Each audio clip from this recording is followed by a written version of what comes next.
todos ustedes, muy buenas tardes. Gracias por conectarse a nuestra sesión de la tarde de hoy. Empezamos una semana con broche de oro, con nuestra invitada de oro de la tarde de hoy, en nombre de Escuela de Gobernantes de Colombia Líder, en nombre de nuestra directora Karen Labrador Araujo, les damos la bienvenida a nuestra charla del ciclo de Orientaciones Técnicas, Estándares Interamericanos sobre la Migración y Gobiernos Locales. Les quiero comentar que esta semana tendremos varias capacitaciones, lo que es el día lunes y el día jueves, pero más sin embargo, quieres echarle acá una cuñita a las personas que hacen parte de las alcaldías y se conectan con nosotros en la tarde de hoy. La semana pasada en el municipio en la ciudad de Armenia, Quindío, lanzamos el premio Construyendo Sueños, donde invitamos a los alcaldes y a los gobernadores a postularse para que nos cuenten cómo hicieron la formulación del plan de desarrollo con la participación de niños, niñas y adolescentes, para que ustedes pasen la voz e inviten a sus mandatarios a que hagan parte de este premio, para que nos cuenten cómo lo hicieron, cómo hicieron que las familias, los niños, las niñas y los adolescentes participaran en la creación del plan de desarrollo. Para estas entidades territoriales es una gran oportunidad para que empiecen a mostrar lo que van a hacer durante sus 4 años en el plan de desarrollo. También quiero contarles que las inscripciones van a estar hasta el mes de agosto, para que por favor no dejen todo para lo último. Recuerden que todo lo que hace Colombia Líder en el área de evaluación y visibilización es totalmente gratuito. Entonces ya después de haberles echado esta cuñita, les agradecemos por conectarse en la tarde de hoy. Empezamos la semana, cada una semana sé que hay partido de Colombia. Les agradecemos a las personas que están con nosotros conectados en la tarde de hoy. Créanme que no se van a arrepentir de estar con nosotros hoy, porque hoy empezamos la semana con una invitada de lujo, como lo es nuestra querida Natasha Rojas. Ella nos va a contar todo el tema de migración, de gobiernos locales, y les voy a presentar quién es la persona que nos acompaña hoy. Entonces, Natasha Rojas Silva es consultora, investigadora y profesora en Derechos Humanos, Derechos de las Mujeres y Migración. Ella es politóloga y magíster en Relaciones internacionales con énfasis en derechos humanos y el sistema de Naciones Unidas. Tiene una amplia experiencia en implementar instrumentos internacionales de derechos humanos y en identificar responsabilidad internacional de los estados, también de diseño y mecanismos de incidencia y denuncia para promover el respeto y el cumplimiento de los derechos humanos y asuntos migratorios. Mi querida profesora Natacha, para mí y para el nombre de todo el equipo de Colombianer, te damos la bienvenida por estar con nosotros en la tarde de hoy. A la Fundación Konrad Adenauer, que es una de las entidades que nos apoyan para hacer esto posible, para llevar la Escuela de Gobernantes a todas las partes del país. Para nosotros el tema de fortalecer la democracia a través de la formación, a través de la academia, también es un pilar fundamental para que a ustedes como mandatarios, como funcionarios públicos o líderes políticos les vaya bien. También hace parte de la responsabilidad de lo que hace Colombia Líder. Por acá nuestro querido Brainer está enviando al chat donde dice que pueden ingresar a la página www.colombialider.org/premios y conocer las condiciones del componente de evaluación y reconocimiento de Colombia Libre. Así que por favor inviten nuevamente a todos sus mandatarios a que hagan partícipe de este premio y puedan contar cómo hicieron que los niños, las niñas y los adolescentes participaran en el plan de desarrollo. Entonces, mi querida profesora Natacha, bienvenida, el micrófono es suyo y en nombre de nuestra directora ejecutiva Karen Labrador Araujo le damos la bienvenida y agradecerle por venir a compartir con nosotros en este espacio. Esperamos que a todos les guste, que les saquen el mayor provecho posible a esta charla. Y nada, profe, bienvenida. Gracias por conectarse con nosotros en la tarde de hoy con nuestra Escuela de Gobernantes de Colombia Líder. Muchísimas gracias, Jessica. Muchísimas gracias a todas las personas que nos acompañan y como siempre muy agradecida con Colombia Líder y todo el equipo. Muchas gracias por esa súper presentación. Como les comentaba Jessica, la idea hoy es poder compartir con ustedes en este espacio que tenemos y dejarles a su disposición allí como mis datos de contacto, cualquier duda que tengan adicional sobre el tema con muchísimo gusto la podemos revisar material adicional, pero hoy la idea es como dar una presentación, una introducción a lo que son como lo que llamamos los estándares interamericanos de derechos humanos sobre migración y qué se debe tener en cuenta en el contexto particularmente colombiano y en los gobiernos locales a nivel territorial en estos temas de estándares. Cuando estaba construyendo un poco la, la, toda la narrativa y todo lo que les quería compartir hoy, me di cuenta que tenía que regresar un poco a ubicarnos y contextualizar dos temas importantes. Por un lado, contextualizar todo lo que tiene que ver con migración, que las personas que nos acompañan hoy también conocen de cerca y en la práctica lo que viene sucediendo, pero aún así quisiera como puntualizar algunos elementos que son importantes al hablar de migración y en el contexto actual, y también regresarme un poco para poder entender qué es eso de estándares interamericanos, o sea, poder entender mucho mejor a qué nos estamos refiriendo, a qué hace alusión esto y por qué más adelante van a ver que hablo de la obligatoriedad o al menos de tener estos temas muy presentes en toda la construcción, tanto el ejercicio que ya se hizo a nivel local, de toda la construcción de los planes de desarrollo, como en toda la ejecución y las decisiones que se van tomando en el día a día, en el haber de los municipios y de los departamentos. Entonces, como les mencionaba, lo primero que quisiera como presentar y dejar como presente sobre, mantener sobre esta idea es el contexto.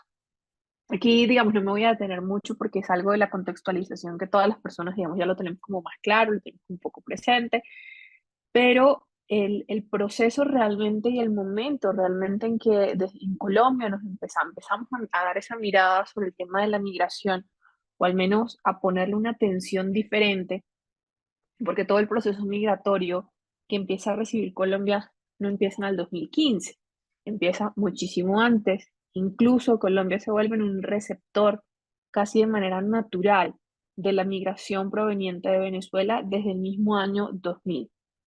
Y en este mismo año se produce un primer movimiento migratorio que se va a dar producto precisamente de los cambios políticos al interior del país, con el proceso constituyente que se va a dar más adelante, en los primeros años del 2000, con reformas que se van a dar de manera profunda en el sistema educativo, que van generando como ciertas alertas en la población y que van generando ciertas fracturas y hace que se den como unos primeros movimientos migratorios que no causaron como, causaron un poco de curiosidad y despertaron algo de inquietud a nivel regional, pero no causaron mayor preocupación.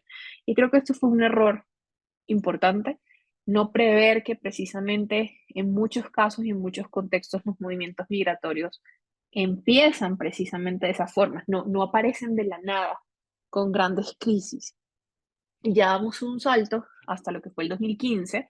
Eso no quiere decir que entre el año 2000, 2002 y 2015 no se den diferentes movimientos migratorios con diferentes características, pero no eran movimientos migratorios que, vuelvo y repito, preocuparan de una forma en particular en la región. Colombia, vuelvo y repito, seguía siendo ya un receptor, por ejemplo, de algunos movimientos migratorios de gente joven, cuando se empezaron a dar las persecuciones a los movimientos estudiantiles, especialmente en algunas universidades privadas, que fueron las primeras que se levantaron, digamos, en algunas protestas contra en el entonces gobierno, y Colombia empieza a recibir un flujo importante, pero que no le preocupaba, que de alguna forma respondía a una normativa, se podía adaptar, ya se venían presentando problemas, pero como no era un problema de masivo, de cantidad, esto no era como muy visible. Y también por un tema del tema migratorio venezolano, por una cuestión del tema migratorio venezolano, también atendía como un tema de las relaciones entre ambos países. Se encontraban en un momento también muy delicado para la misma política interna colombiana. Entonces, digamos que no había como mayor pronunciamiento sobre lo que estaba pasando. Pero es a partir del año 2015 cuando empieza a cambiar la dinámica del mismo flujo migratorio. Por un lado, todos los cambios que se dan al interior de Venezuela, específicamente con la población colombiana, genera que esa población que en algún momento incluso se había desplazado internamente, decide en algún momento cruzar fronteras y no tenía en su mayoría un reconocimiento formal como personas refugiadas, se encontraban como en esos municipios fronterizos del lado de Venezuela, son expulsadas de manera arbitraria violando diferentes normas internacionales y esto va a desencadenar como un primer hito dentro de ese proceso. Posteriormente, con diferentes momentos que se van a dar dentro de la política interna, a partir especialmente desde el 2013, que van a empezar a tener como sus impactos más importantes a partir del 2015, empieza a desencadenar, yo siempre lo veo de esta forma, ¿no? Siempre le digo así, la crisis dentro de la crisis.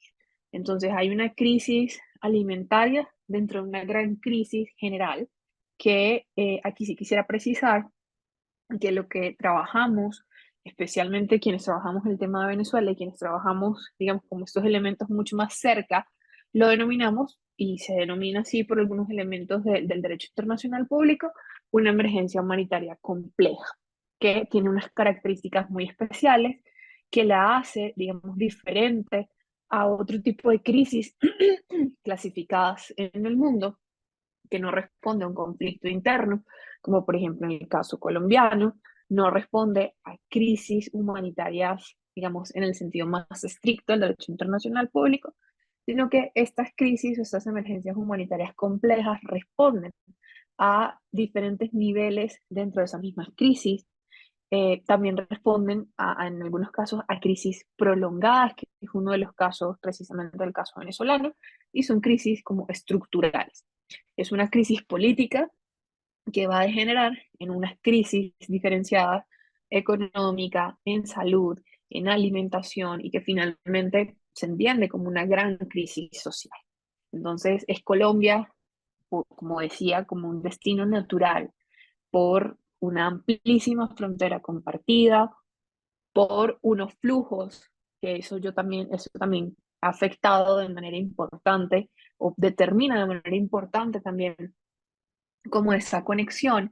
Y es inicialmente conseguíamos, y eso no fue tan estudiado en su momento, como estos flujos mixtos, ¿no? Era una población colombiana que había migrado en los años 70, en los años 80, y allí estaban como sus hijos que habían nacido en territorio venezolano o personas ya que habían migrado hace unos años, deciden regresar a territorio colombiano ya en familias mixtas. Y como podemos ver, por ejemplo, en la encuesta del DANE de Pulso Migratorio, lo que termina generando esto, como manifiestan muchas de las personas migrantes, deciden irse a Colombia porque tenían alguna persona conocida que en algún momento se había ido a Colombia y Colombia les permitió, ya sea bien, ser su país de destino y poderse establecer de manera permanente o al menos Colombia convertirse en un país de tránsito.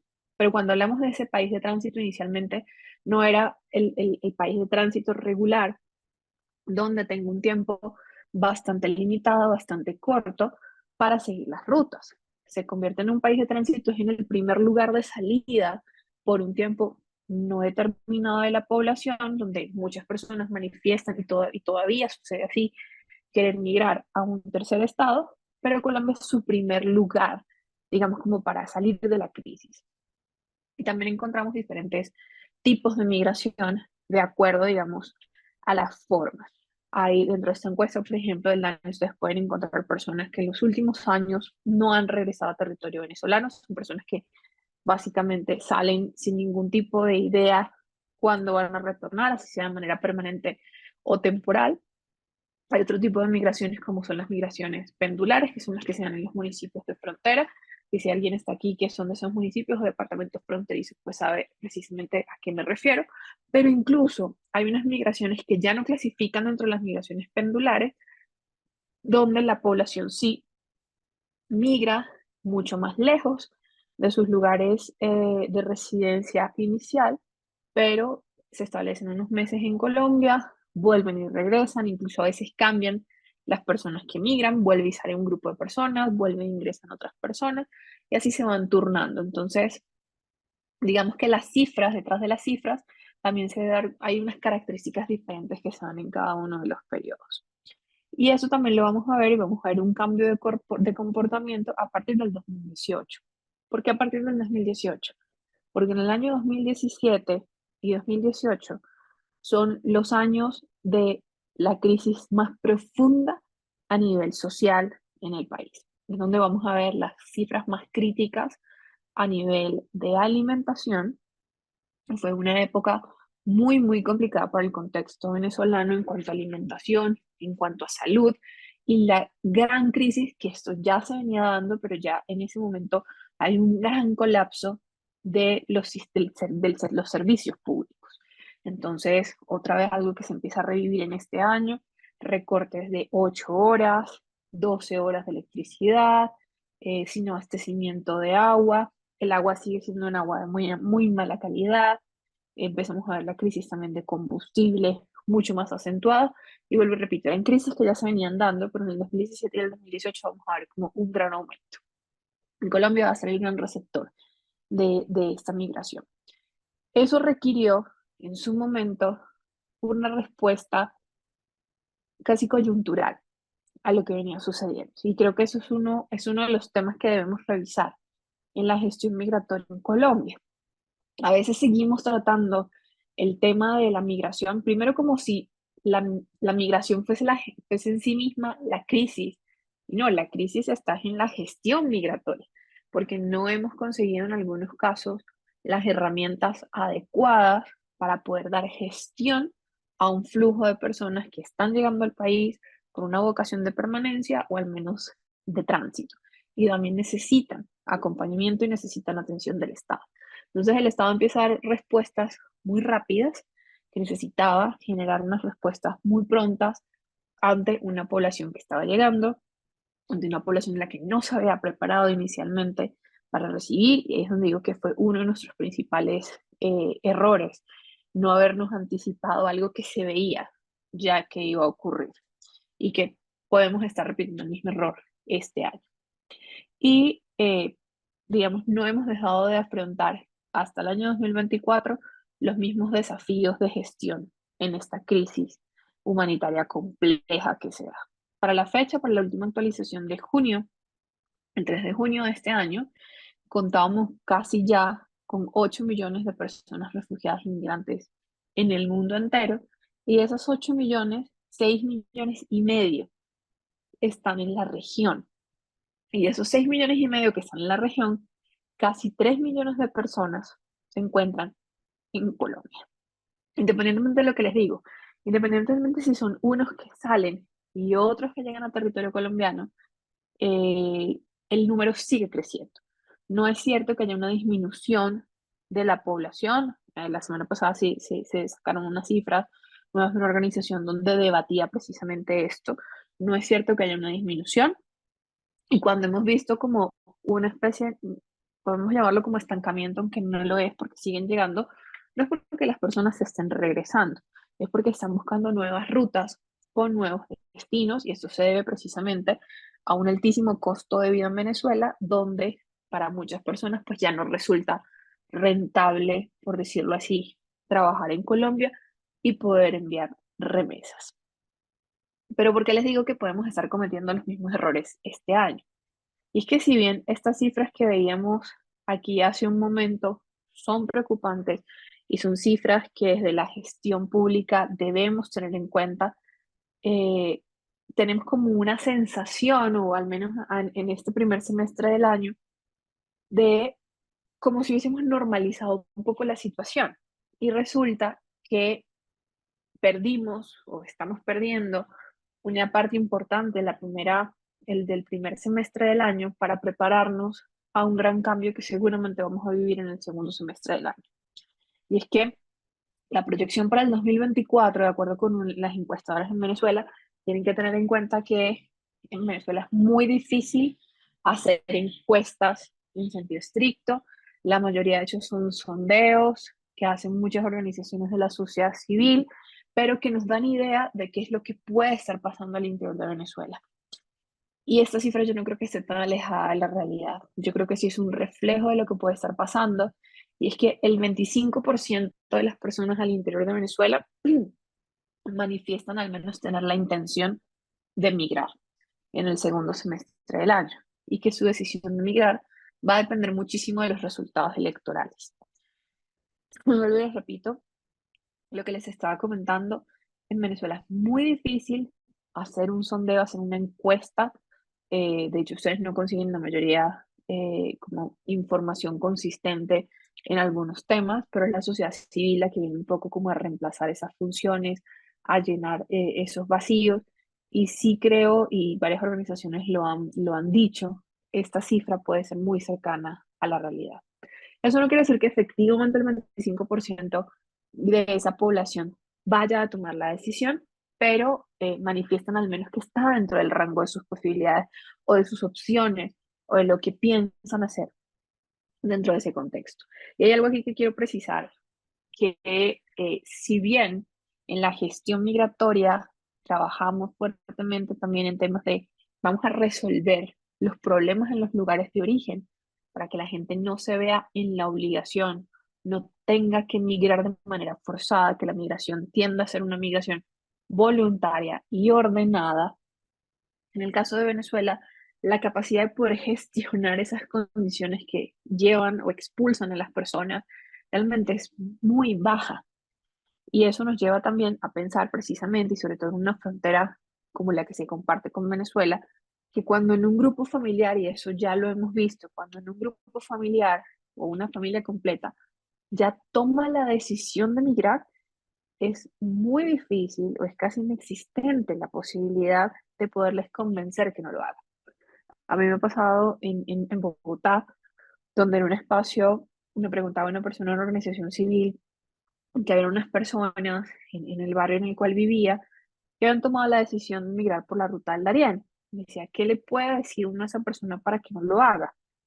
Y yo le decía como una lista de cosas que se les podían presentar y de riesgos y como señales de alerta frente a muchos riesgos que se presentan, pero yo le decía, mire, si esa familia o esa persona ya tomó la decisión, hay muy pocas probabilidades de poderle convencer de lo contrario. ¿A qué voy con todo esto? Que hay un porcentaje importante de la población en Venezuela que seguramente ya ha tomado decisiones frente a la migración. Uno, por ese lado. Dos, frente a los resultados electorales. Creo que la situación es bastante compleja frente a la posibilidad de un cambio.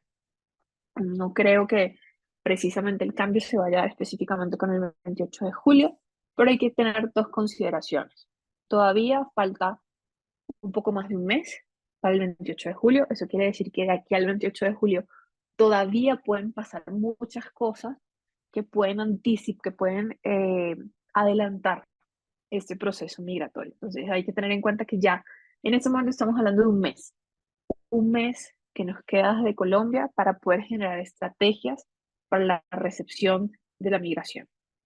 Un mes donde, como les digo, pueden tomarse muchísimas decisiones al interior de Venezuela. En la última semana hubo como un pico de represión que tuvo como mermó algunas semanas y en la última semana otra vez hubo un repunte de la represión interna. Y esto siempre va a tener un impacto directo sobre los flujos migratorios. En este momento, pese a ese periodo preelectoral, persisten los problemas de los servicios públicos, que eso también, digamos, incentiva a la mayoría de la población a tomar esta decisión porque ven que por más de que se tomen decisiones macro en el Estado, sus condiciones de vida no ven ningún tipo de mejora. Y la gente realmente en la decisión de migrar o en la decisión de permanecer en un lugar, precisamente la toman es con su día a día. La gente cuando toma una decisión de este tipo, poco le va a importar, no va a tener mayor impacto en su decisión. Las decisiones como a nivel país o nivel estructural, la gente lo que va a ver es su día a día.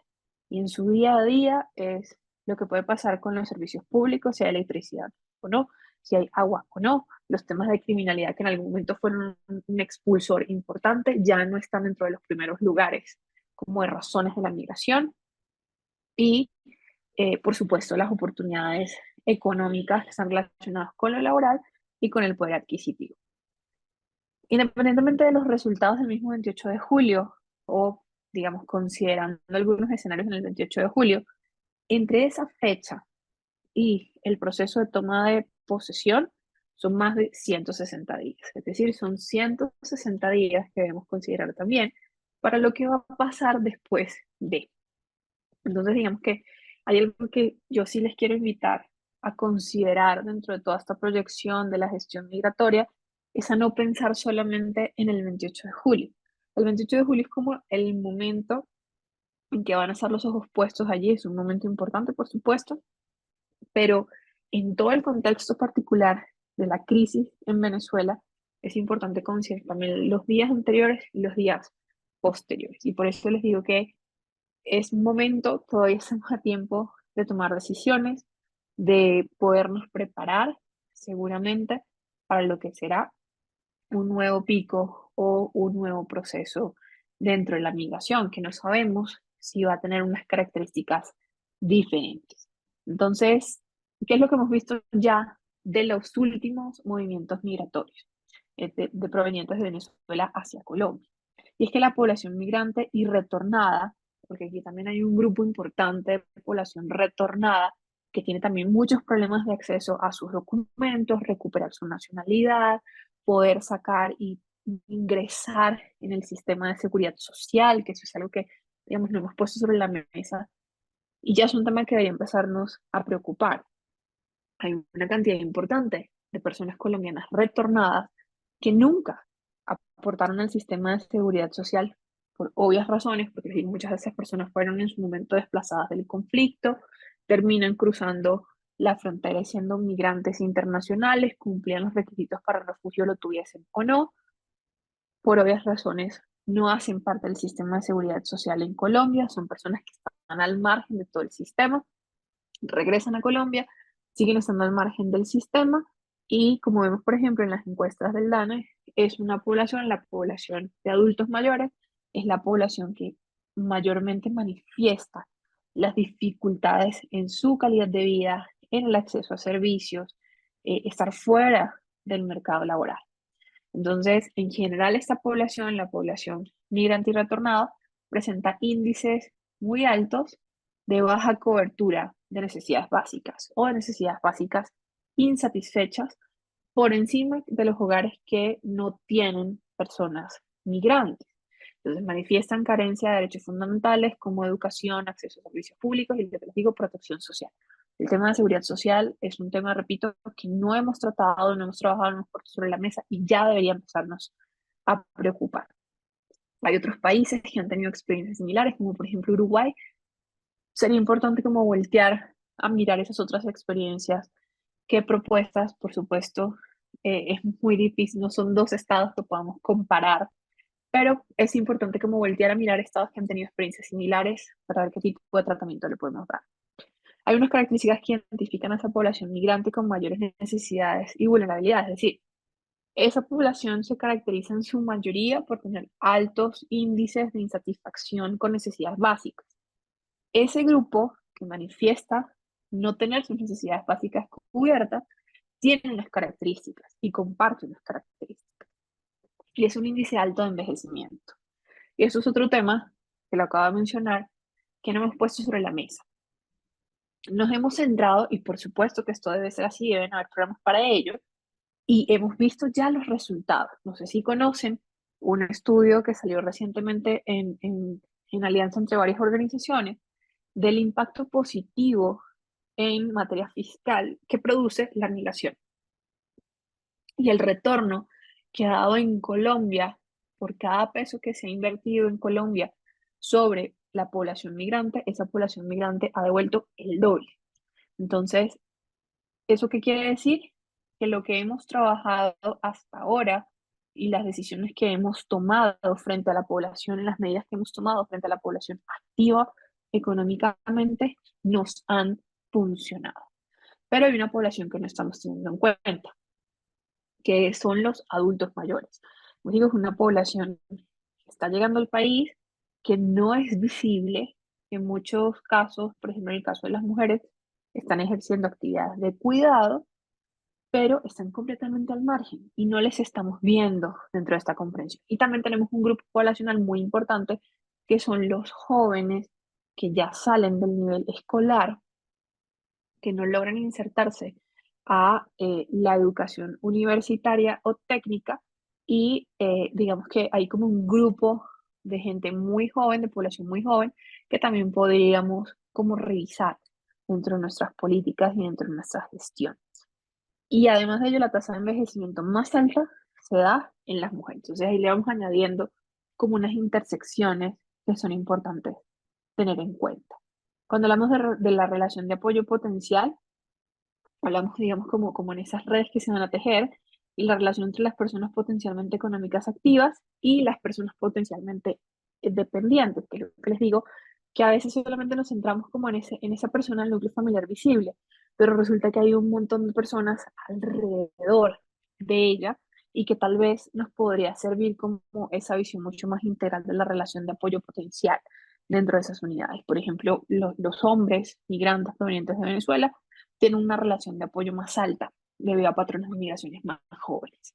Entonces, ahí hay que empezar a ver todo también como con unos enfoques diferenciales y empezar a ver como algunos elementos. Ya como entrando en lo que ha pasado en este año y de esas características, hay que tener en cuenta también que la Comisión Interamericana de Derechos Humanos, la CIDH, realizó una visita en abril de este año a Colombia. Su visita no era para revisar específicamente temas de migración, pero sí para observar la situación de derechos humanos en el país, en temas generales y temas de impacto de la violencia y la implementación de los acuerdos de paz. Dentro de esa revisión, dedicaron una parte a revisar lo que tenía que ver con la población migrante.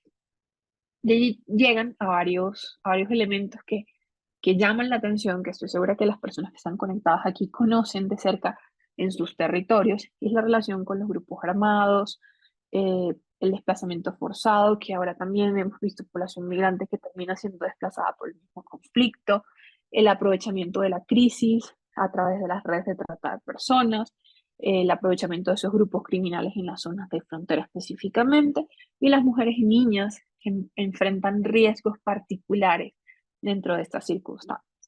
Pero ¿por qué resulta? ¿Por qué les traigo el tema de la CIDH? ¿Por qué resulta importante? ¿Por qué tenemos que tener en cuenta la CIDH si estamos hablando de temas como tan locales, si estamos hablando de gestión territorial en estos casos específicos?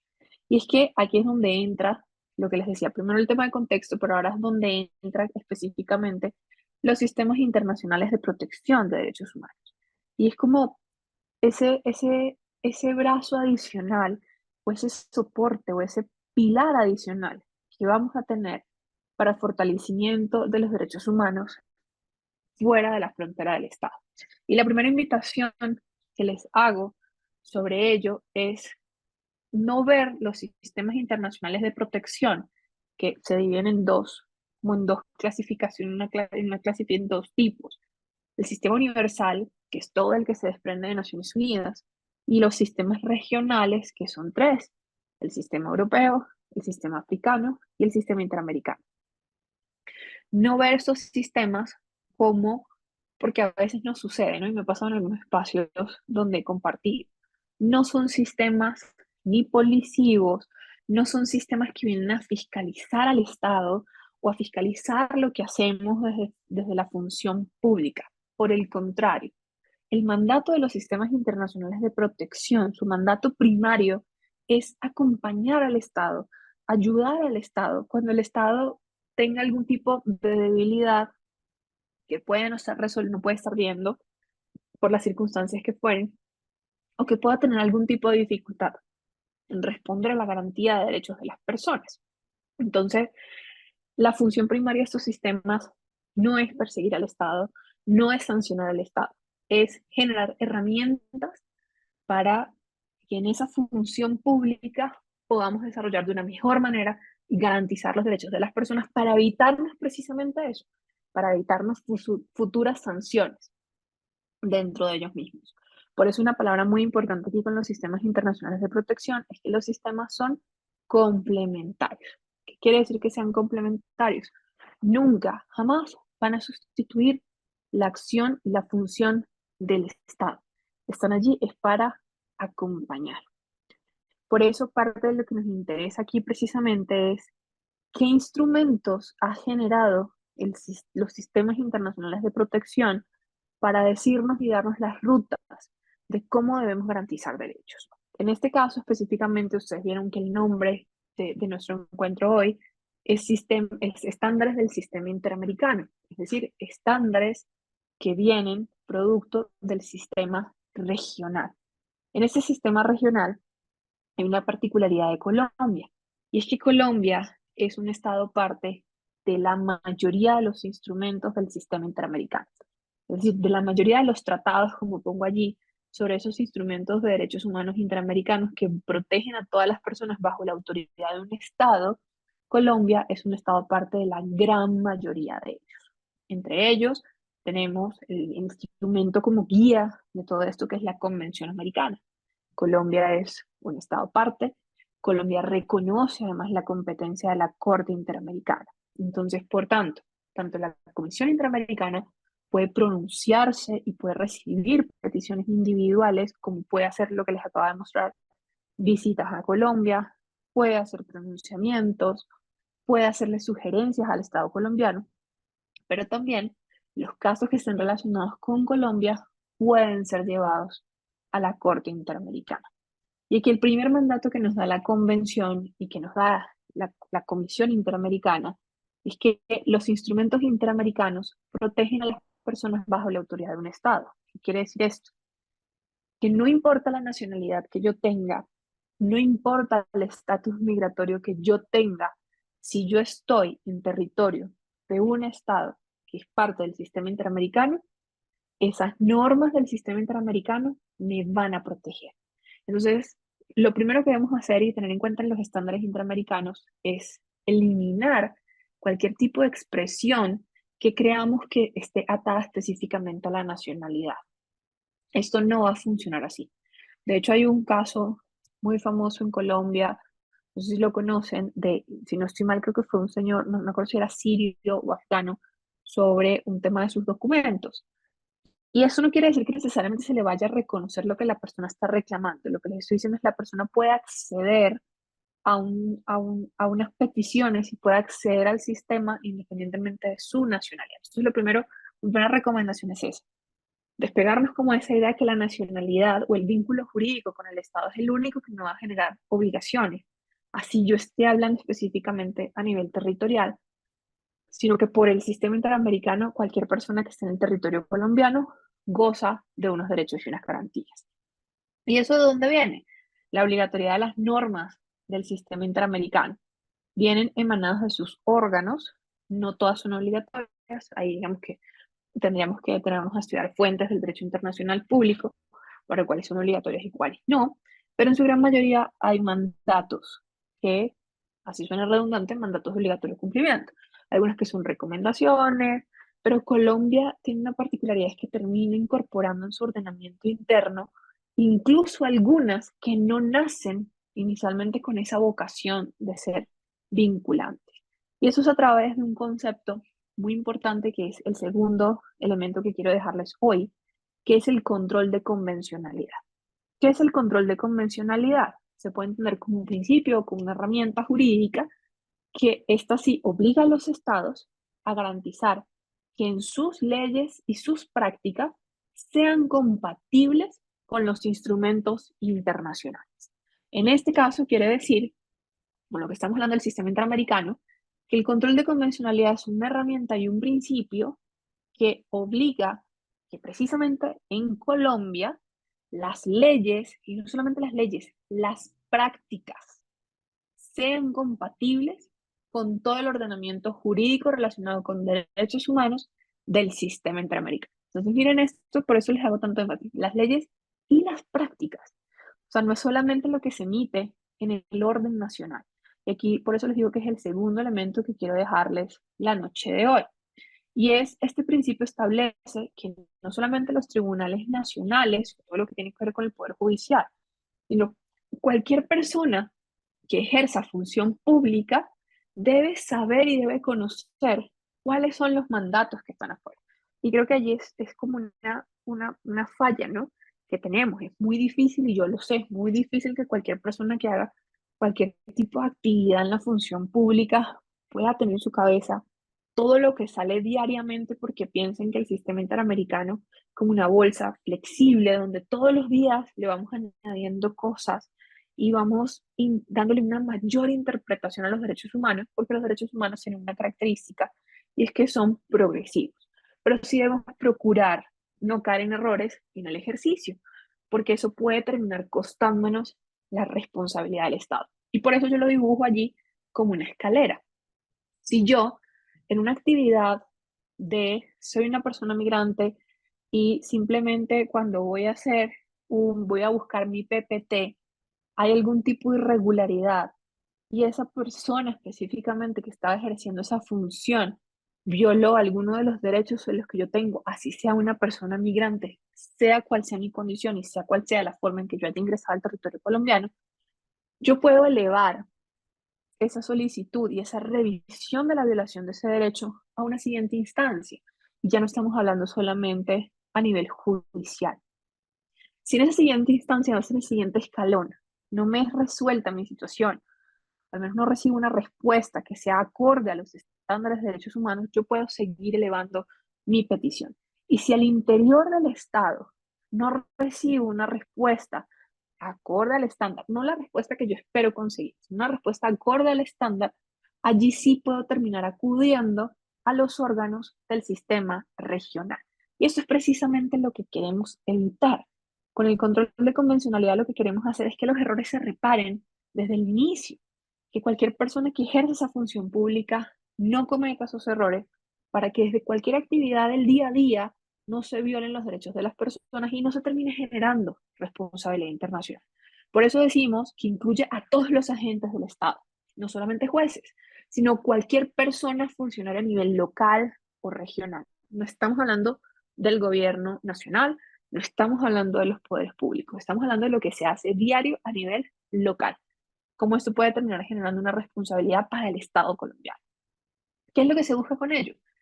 La aplicación efectiva de los derechos humanos reconocidos en el sistema interamericano en el ejercicio diario. Por eso, el tercer elemento, lo primero que hay que hacer es conocer la Convención Americana, conocer qué hay allí en la Convención que puede afectarles no solamente en el ejercicio de la gestión migratoria, sino en todas las áreas de garantía de derechos con toda la población en general.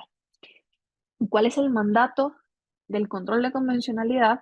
Que cuando el Estado se supone que ocurra alguna incompatibilidad, debe ajustarse el sistema para que sea acorde, para que no tenga, digamos, como esos choques con el sistema regional. Por eso hablamos con verificar la compatibilidad de las normas, debe realizarse de oficio por toda autoridad pública. Su ejercicio se realiza en el ámbito de la competencia de cada autoridad, por supuesto, que no estamos hablando de extralimitaciones de las competencias que terminen generando otro tipo de responsabilidades, y la obligación está siempre presente, tras el control de convencionalidad, de realizarse unos ejercicios específicos de compatibilidad. Entonces, ya teniendo en cuenta que sí me importa lo que está fuera, ya teniendo en cuenta que me importa cada norma y cada decisión que sale en la CIDH, porque yo a veces lo veo mucho, ¿no? Y no lo digo como una crítica porque la cantidad de cosas que tiene que resolver un gobierno local diariamente, así que como dice esa caricatura de Mafalda, lo urgente no deja tiempo para lo importante, ¿no? Entonces, todos los días están resolviendo un problema que llega urgente y va retrasando y retrasando y retrasando lo importante. Es muy difícil estar al día en lo que va sucediendo afuera, pero créanme que es necesario saber las decisiones, es necesario cuando la CIDH hace un pronunciamiento, es necesario cuando sale jurisprudencia, porque así la jurisprudencia no sea directa para Colombia, puede generarnos en un futuro algún tipo de responsabilidad.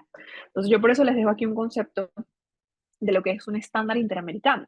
Y el estándar interamericano no es el derecho como está escrito, ¿no? Ese derecho como es un principio muy genérico, sino todas las arandelas que tiene ese derecho. Yo siempre pongo el ejemplo del derecho a la alimentación, que me parece bastante sencillo de poder visualizar. Y es el derecho a la alimentación no es el derecho a comer. Hace muchos años sí era el derecho a comer, tener algo que comer. Hoy en día el derecho a la alimentación no es tener algo que comer. Hoy en día la alimentación es que yo tenga algo a lo cual acceder como alimento que sea adecuado. ¿Qué es adecuado? que sea suficiente, que cubra mis necesidades nutricionales y calóricas de acuerdo a mis condiciones. Si soy una mujer, si soy una niña, si soy un adulto mayor, si tengo algún tipo de enfermedad que me cubra. Que además la comida sea de calidad.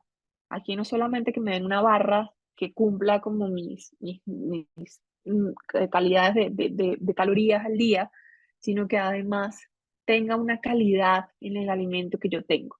Y además le añadimos algo con el tiempo, que sea culturalmente aceptable.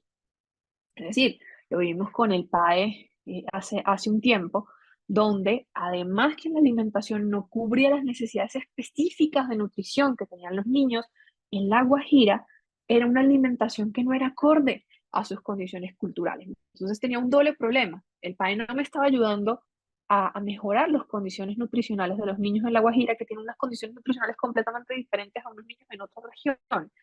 Y dos, culturalmente los niños no se sentían cómodos con lo que les estaban dando. Entonces muchos niños incluso ni siquiera se comían eso que les estaban dando. Entonces ni siquiera estaban alcanzando a cubrir ni la mitad de lo que necesitaban. Para temas de migración, yo les dejo aquí para compartirles la presentación a quien quiera, la Declaración Americana, la Convención Americana, el Protocolo de San Salvador, la Declaración de Cartagena sobre Refugiados, que es un tema, no sé si algunas personas lo pudieron seguir, este año, a final de año, tenemos una reunión que se llama Cartagena más 40, porque son los 40 años de la Declaración de Cartagena, donde vamos a hacer una actualización sobre ese texto. Y metimos algo muy novedoso que Colombia ya tuvo un avance a principio de año, y es hacer una relación de las personas también pueden ser refugiadas, también pueden ser desplazadas por el cambio climático, que es algo completamente novedoso. Y la semana pasada estuvimos como en esas primeras consultas que se hicieron, que se celebraron aquí en Bogotá. Y tenemos los principios interamericanos sobre los derechos humanos de las personas migrantes, refugiadas, apátridas y las víctimas de trata de personas. Resaltando la Convención Americana, hay algo que quiero dejar presente. Y es que la Convención Americana establece los derechos generales que se parecen mucho a los 30 artículos de la Declaración Universal. Y algo que ha establecido la CIDH es, volvemos a lo mismo, independientemente de mi nacionalidad y mi estatus migratorio, yo tengo derecho a que se me garanticen esos derechos. Así suena redundante. Y particular protección merecen algunas personas, algunos grupos poblacionales, como por ejemplo las niñas y los niños. A propósito de lo que les estaba comentando Jessica en este momento, ya que está abierta las postulaciones para los premios.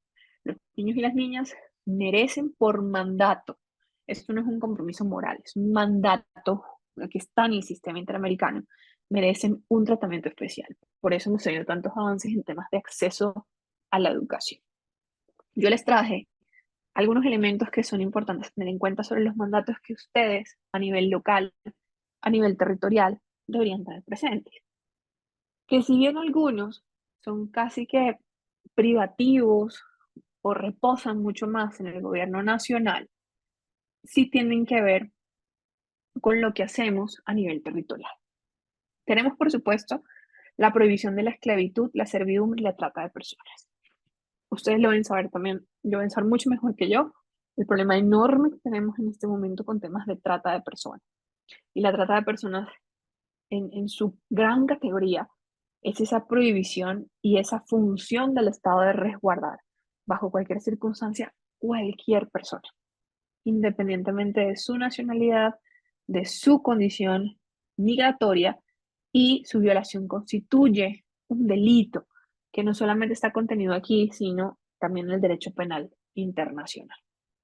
Tenemos el derecho de circulación y residencia. El sistema interamericano, particularmente la Corte, ha señalado el derecho de circulación y residencia reconocido tanto en la Declaración como en la Convención, y ha señalado la necesidad de los estados de proteger tanto a las personas desplazadas internas, garantizando su seguridad y se supone garantizando, tratando de garantizar un retorno seguro, como también debe tratar de garantizar las personas, digamos, así sean migrantes internacionales, de ese derecho a la circulación.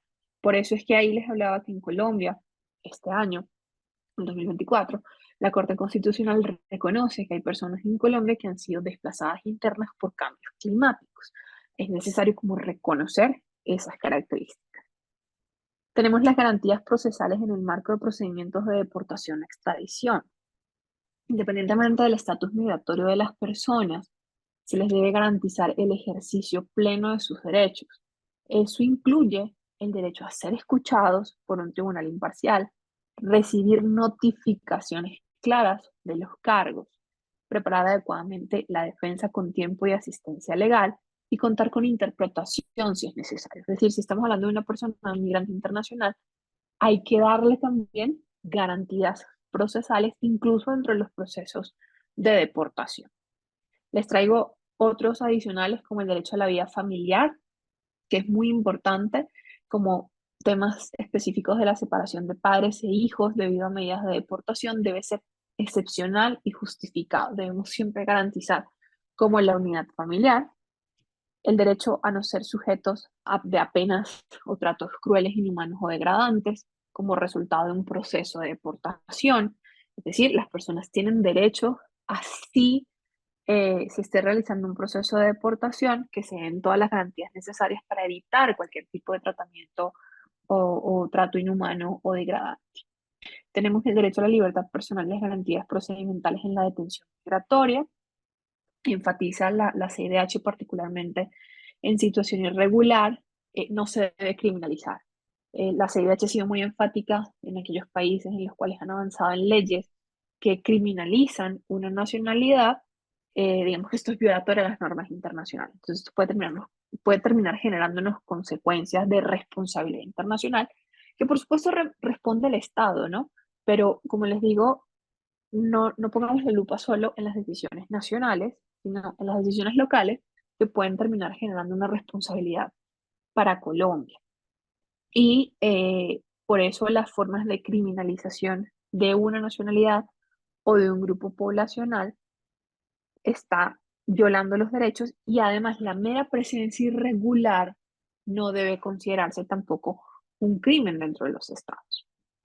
Y eso nos lleva a otro elemento muy importante, pero que tiene que ver más con el orden nacional, y es el derecho a buscar y recibir asilo, que eso está establecido en las normas regionales, que en Colombia tenemos un gran problema porque son procesos muy lentos, son procesos que se demoran muchísimo tiempo, donde más del 90% de las personas desisten en el proceso, desisten ya sea porque se van a otro lugar o porque deciden otra ruta de regularización porque el proceso es muy largo y no tienen las suficientes garantías ni documentos para poder trabajar y poder cubrir como sus necesidades básicas.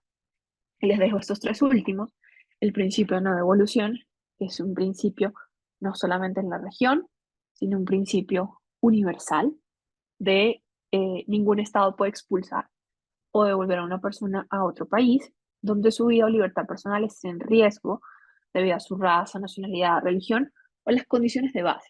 Esa es la razón por la cual empecé esta charla contándoles muy rápidamente, muy esquemáticamente lo que está pasando en Venezuela a hoy. No es cierto que las condiciones hayan mejorado, no es cierto que la represión haya mermado, no es cierto que las condiciones y la calidad de vida hayan mejorado. El derecho a una nacionalidad en Colombia lo vivimos ya, un aumento importante de niños y niñas en condición de apatridia. Los estados receptores también deben tratar de garantizar específicamente en las condiciones de niños y niñas. Y el derecho a la propiedad, que tampoco ha sido un derecho muy trabajado en Colombia, específicamente con la migración internacional, es que las personas, independientemente de su calidad en el Estado, tienen derecho y está protegido el derecho a la propiedad privada. Entonces, ya para concluir, en esta hora que tenemos, y traté como de hacerles un resumen de todos los elementos para tratar de dar como un panorama muy general, en el ámbito local, la gobernanza migratoria desempeña un papel fundamental al aplicar los estándares interamericanos para asegurar los derechos humanos de los migrantes. Y yo en muchos espacios he dicho esto y lo he repetido. Las personas migrantes, si bien llegan a un país, no llegan como a un universo paralelo que sea el país completo. Las personas migrantes llegan a una ciudad, llegan a un municipio, llegan a un barrio, llegan a una vereda, llegan a un espacio muy, muy pequeño en lo local. Entonces, la gobernanza migratoria realmente, creo que los esfuerzos, las discusiones, las mesas de trabajo, eh, como ver qué obstáculos tenemos en la gestión migratoria, precisamente debemos hacerlo a nivel local. Por supuesto que a nivel nacional hay temas que son privativos del orden nacional, donde sé que no pueden entrar y que pues garantizan también un tema de seguridad, armonía y además de seguridad jurídica en el Estado. Pero quienes aplican finalmente los estándares en derechos humanos para la población migrante es a nivel local y es en cada una de las comunidades donde se desenvuelven las personas que han llegado a esos flujos migratorios e incluso el desplazamiento forzado, que es un desplazamiento interno.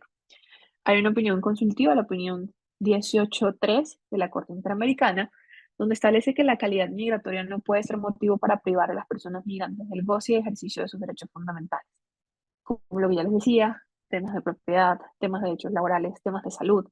Y esto implica que las autoridades locales tienen la responsabilidad de implementar políticas y prácticas. Vuelvo y repito, las prácticas también son importantes.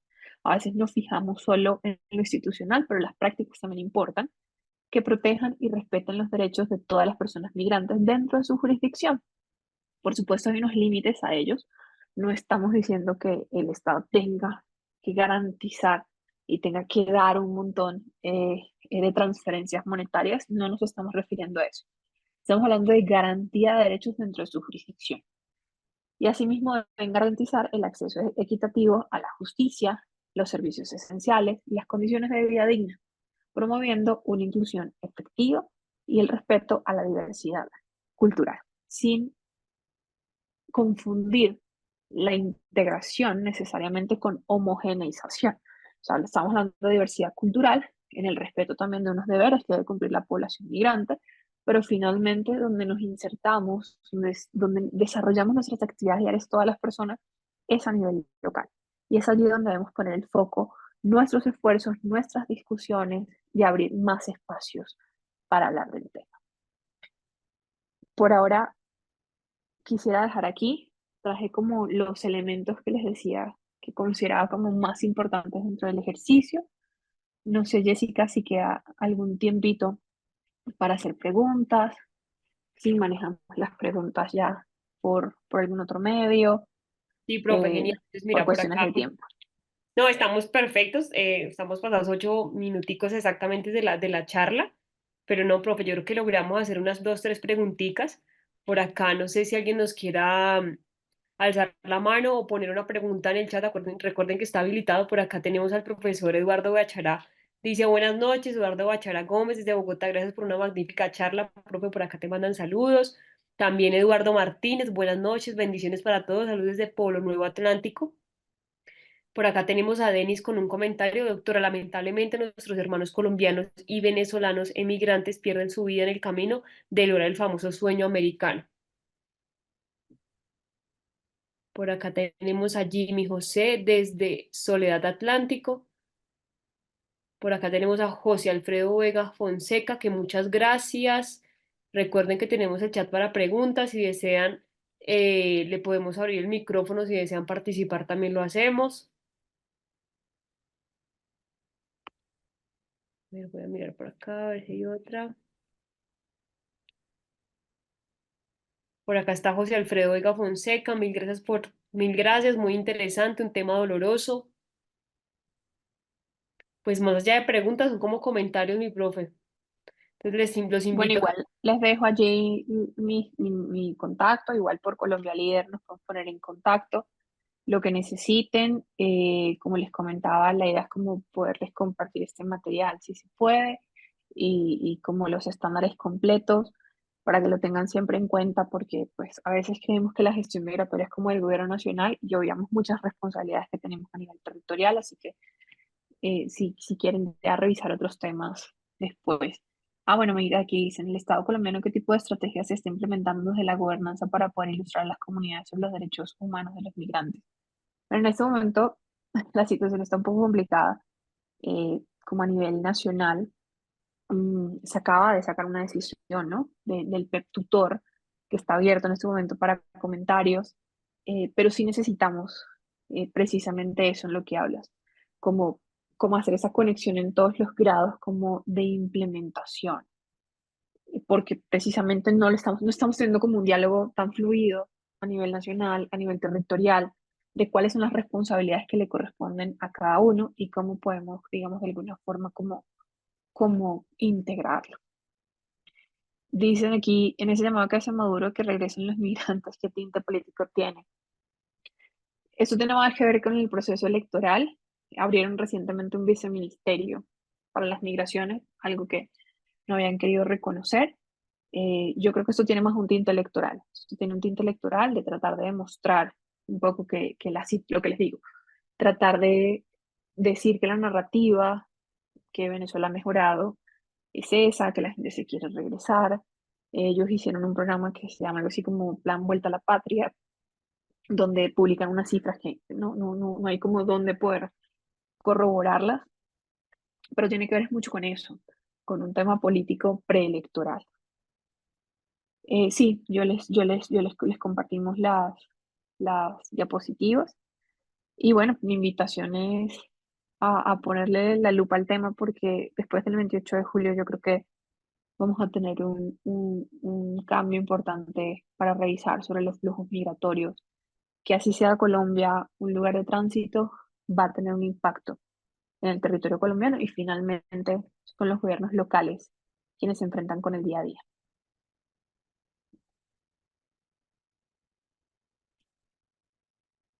Por acá tenemos a Liliana. Muy clara la exposición de la doctora Natasha. Por favor, agregar las diapositivas al chat. Igualmente las diapositivas de la charla pasada de armonización. Mil gracias. En el chat del grupo de Escuela de Gobernantes están las diapositivas de la charla de armonización presupuestal están ahí alojadas. Yo ahorita le digo a la profesora Natasha que nos regale las de ella para poderlas enviar al grupo de Claro WhatsApp. que Por sí. acá, Denis García dice, mil gracias, doctora. Muy clara y entendible su presentación. Por acá nuestro querido Bray nos dice muchas gracias, querida Natasha. No sé si alguien más tenga otra pregunta antes de que se nos vaya nuestra experta de la tarde-noche de hoy. Por acá desde Suacha hasta ahora es la primera sesión, no nos hemos encontrado en el chat. Mi querida Lady, ya que mi compañero Guaina nos va a enviar el link del grupo de WhatsApp de Escuela de Gobernantes para que puedas ingresar y hacer parte de este grupo, de esta comunidad, para que se enteren de primera mano de todas nuestras capacitaciones, cursos y diplomados. Pues mi querida profesora Natacha, creo que no hay más preguntas por la tarde-noche de hoy. En nombre de Colombia Líder, de nuestra entidad aliada que es la Konrad Adenauer, te agradecemos por habernos acompañado en esta sesión, de poder haber abierto la semana con ese tema tan interesante que es también el tema de migrantes, de todo el tema de gobiernos locales y sobre todo de la gobernanza migratoria que nos atañe y que en los últimos periodos de estos presidentes y alcaldes municipales les ha tocado una tarea difícil. Entonces yo creo que también esa es como la forma en cómo Colombia Líder le retribuye a cada uno de los municipios, los líderes, a los funcionarios públicos y también entender todo este tema de la migración a través de la academia, no solamente de que lo escuchen por noticias, sino también entenderlo de su historia, de darle la retroalimentación y que entiendan un poco a poco de la historia y cómo ha venido desarrollándose esto en Colombia y en cada uno de nuestros territorios. Entonces, profesora Natacha, gracias en nombre de Colombia Líder, de nuestra Escuela de Gobernantes, de nuestra directora Karen Labrador Araujo, que también está muy enterada de cada una de nuestras charlas, agradecerte por tu tiempo, por tu conocimiento y esperamos que sigas compartiendo con nosotros en Escuela de Gobernantes, agradecerte por aceptar esta invitación a compartir todo tu conocimiento y experiencia, así que muchísimas gracias y espero que tengan buena tarde. A las personas que se conectaron con nosotros, gracias por estar hoy con nosotros. Sé que había partido de Colombia, creo que nos fue muy Sí. bien y cerramos muy bien la tarde de hoy con nuestra charla de nuestra experta. Por acá te están diciendo, Carolina, que muchas gracias, Luz Marina, lo mismo, Jimmy, José, que mil gracias, a todos ustedes, gracias por conectarse y pues, profe, mis agradecimientos. Yo sé que todos están muy ávidos de conocimiento. Por acá Julián dice, me gustaría que pudieran brindar charlas sobre política exterior, pero específicamente sobre ruptura política internacional. Julián, la próxima semana vamos a tener una charla con una experta en relaciones internacionales, así que por favor estate pendiente de las redes sociales de Colombia Líder, de nuestro canal de WhatsApp. Profe, mil gracias. No, a ustedes como siempre, mil gracias. Espero que Feliz tengan muy noche. buena tarde, que descansen y por acá José Mesa, excelente doctora, muy agradecido por esta clase. Te vas con tu fanática del día de hoy, profe. No, no, muy agradecida a todas las personas. Gracias. Feliz noche. Que estén muy bien y feliz noche. Muchísimas gracias a todos por conectarse.